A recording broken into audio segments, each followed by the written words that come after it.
Mesdames, Messieurs, bienvenue dans cette émission. Mon invité du jour est Ernest Tindo. Il est président du réseau des organisations de jeunesse pour le développement et la coopération décentralisée et coordonnateur du projet phare Ma Voix Compte.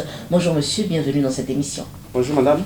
Oui, merci, bonjour. Présentez-nous rapidement votre réseau et dites-nous sa pertinence à l'heure actuelle. Le réseau des organisations de jeunesse pour le développement local et la coopération décentralisée est une fêtière qui regroupe les associations, mouvements, institutions et organisations de jeunes et de jeunesse en République du Bénin.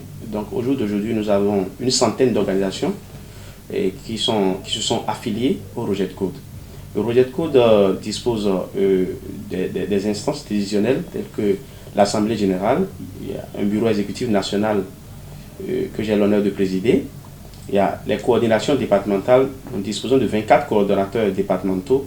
Donc au niveau de chaque département du Bénin, nous avons un coordonnateur et un adjoint. Au niveau des communes, des 77 communes du Bénin, nous avons des bureaux exécutifs communaux composés de 11 membres. En ce qui concerne les villas à statut particulier, nous disposons des bureaux au niveau de tous les arrondissements, ce qui fait qu'au jour d'aujourd'hui, le Roger de Code dispose de 95 instances décentralisées. En ce qui concerne la vision du réseau, le réseau travaille à être le plus grand réseau en matière de jeunesse, engagé pour le développement du Bénin en général et des communes en particulier. C'est un réseau qui est engagé sur 3 thématiques essentielles. Lesquelles? Le développement local, Oui. la coopération décentralisée et l'épanouissement de la jeunesse. Aujourd'hui, dans tout ce qui existe, quelle est la pertinence de ce réseau aujourd'hui? Oui, la pertinence de ce réseau, c'est que ce réseau comble un vide, c'est-à-dire la construction d'un leadership positif au sein de la jeunesse, engagé pour le développement du Bénin et pour le développement de nos communes. Quel était le besoin? Quel était le besoin pour vous de penser ce réseau? C'est pour vous demander de quel diagnostic vous êtes parti pour aboutir à la création de ce réseau, quand on sait qu'il en existe avec cette vision-là. Voilà. Nous sommes partis de ce que les jeunes agissent au sein des organisations de façon un peu épaisse, et donc il y a eu un besoin de convergence des énergies pour agir dans une unité d'action afin d'impacter beaucoup plus. Et donc c'est ce qui nous a amené à initier ce réseau qui a été officiellement enregistré le 3 septembre 2018 et dans les livres de la préfecture de Cotonou. Monsieur Ernest Tindo, au cours du lancement, on a vu venir 3 principales phases d'action. Lorsque vous avez lancé le projet phare de ce réseau, en tout cas à l'heure actuelle, qui est le projet Ma Voix Compte. Vous avez parlé d'une première phase qui est lancement et campagne médiatique, nous sommes en plein dedans, mais la deuxième phase parle de mobilisation de proximité. Dites-nous où en êtes-vous?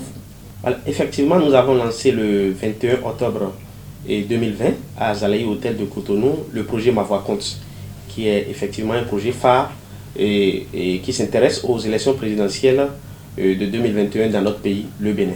Ce projet, je voulais d'abord rappeler que ce projet vise à améliorer le taux de participation et à travailler, à contribuer à l'atteinte de 75%, que le Bénin atteigne 75% du taux de participation en ce qui concerne les élections présidentielles d'avril 2021. Pour revenir aux différentes phases du projet, effectivement, il y a eu le lancement et nous sommes en plein dans la phase de sensibilisation, mais de campagne médiatique et également de sensibilisation de proximité.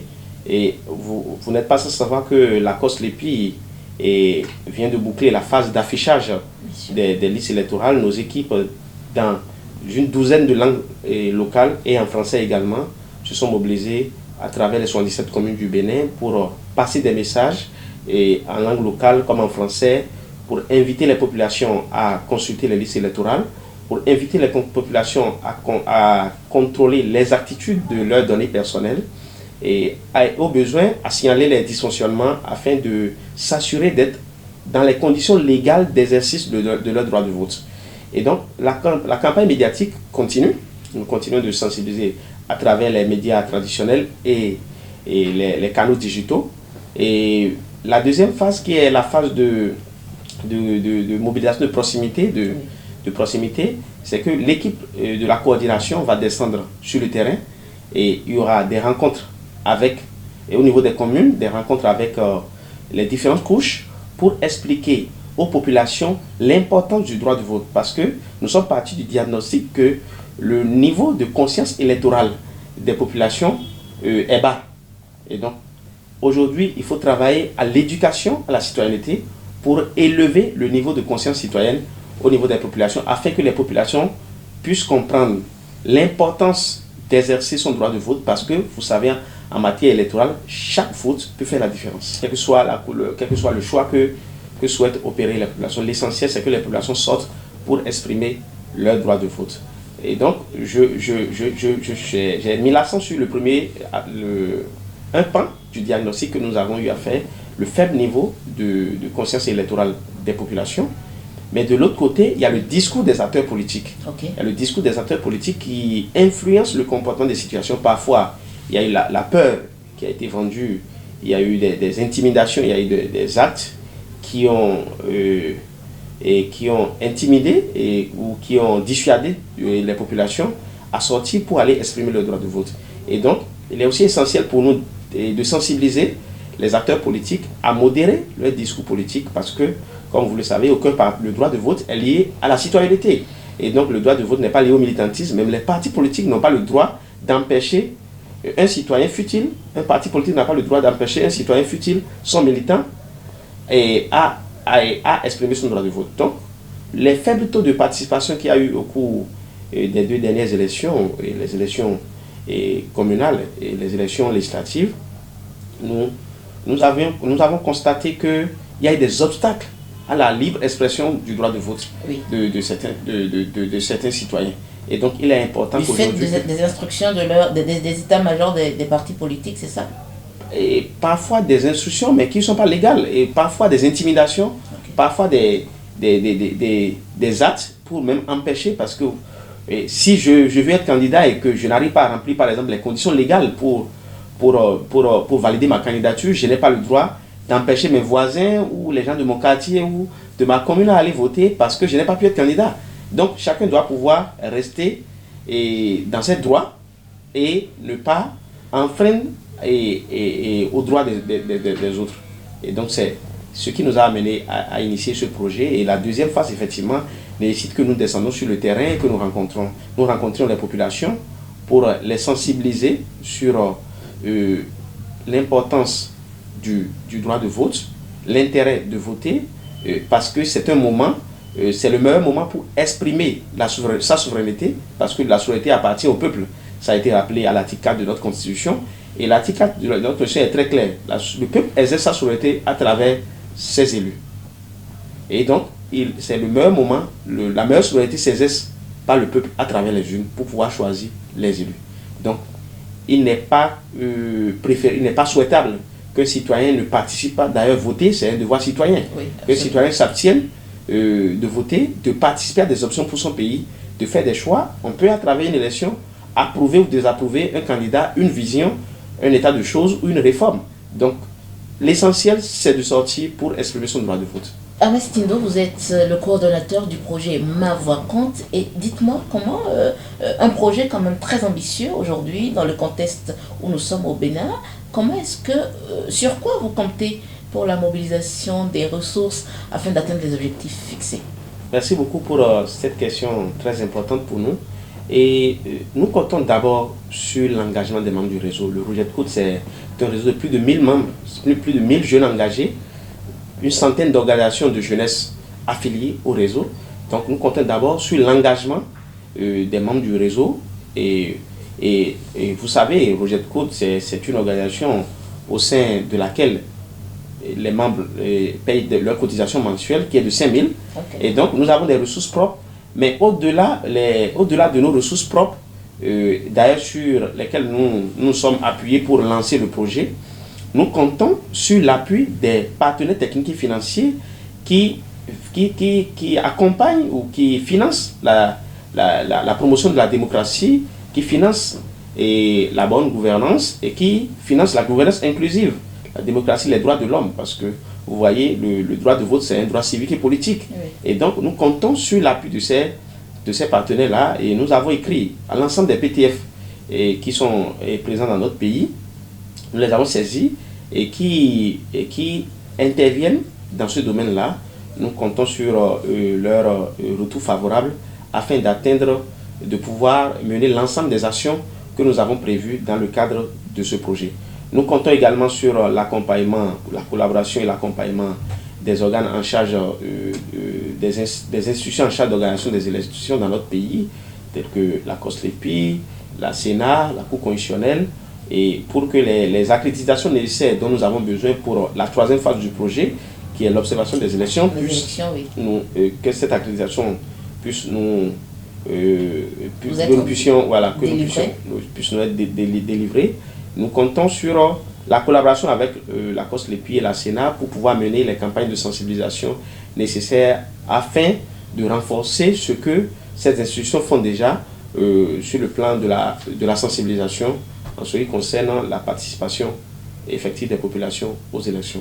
Au-delà de la mobilisation des ressources que vous espérez de la part des partenaires techniques et financiers, sur le terrain, quel sera votre rôle? Est-ce que vous avez prévu des actions de terrain mais qui vont réellement impacter les populations?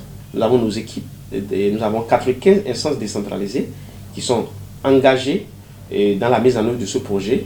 Et donc, ces instances descendent sur le terrain en équipe, et parfois avec des autorités locales comme les chefs quartiers ou autres, pour mener des sensibilisations dans leur localité de compétences respectives, afin que les populations soient sensibilisées, soient informées, et pour faire le bon geste à chaque étape du processus.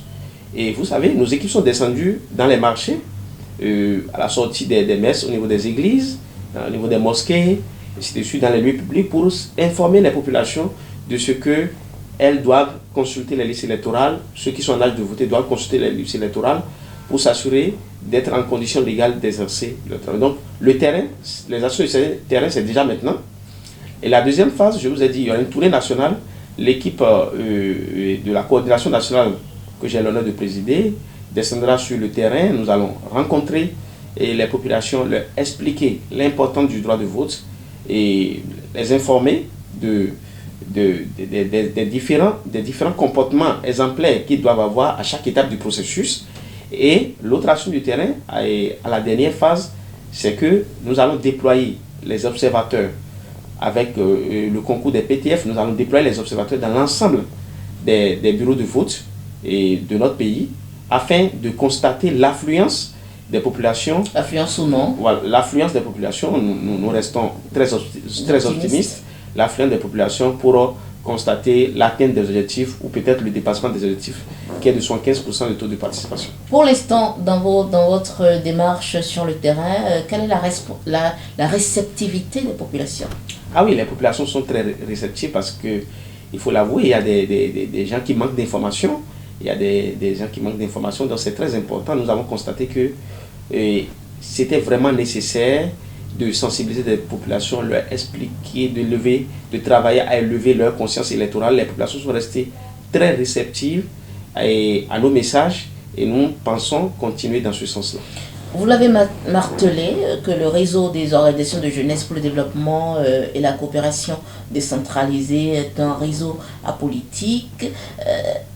Et dans l'atteinte de l'objectif, dites-moi, sur le terrain, il y a également des organisations politiques ou non qui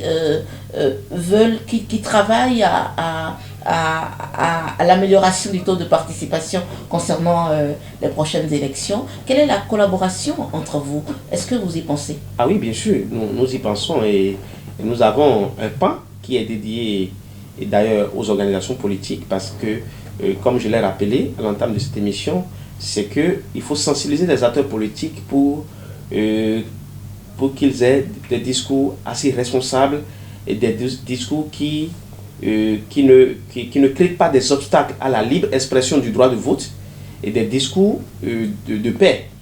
Des discours de paix parce que vous n'êtes pas sans savoir que la période électorale est une période sensible. Et donc, nous allons rencontrer les partis politiques et sensibiliser et les acteurs politiques sur ce fait. Et en ce qui concerne, vous savez, les partis politiques travaillent à ce que leurs militants votent pour eux ou pour leurs candidats. Les partis politiques travaillent naturellement et traditionnellement pour que leurs militants votent pour eux.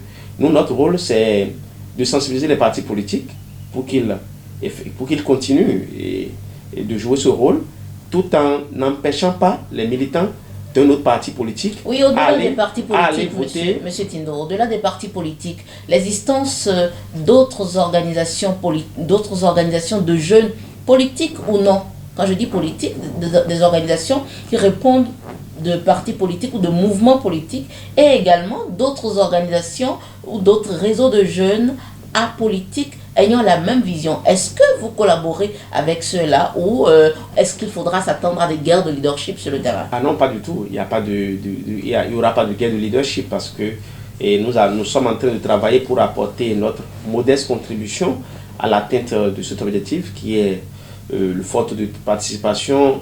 Nous envisageons 75%, comme je l'ai rappelé à l'entame de cette émission, comme objectif du projet Ma Voix Compte.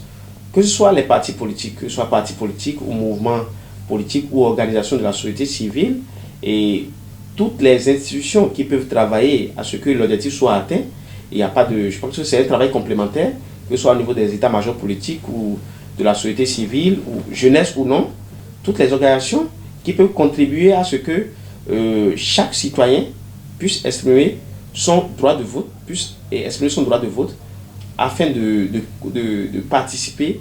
Et je pense que de participer à des options pour le pays, je pense que ça va du renforcement de la démocratie et c'est bon pour l'état de notre démocratie.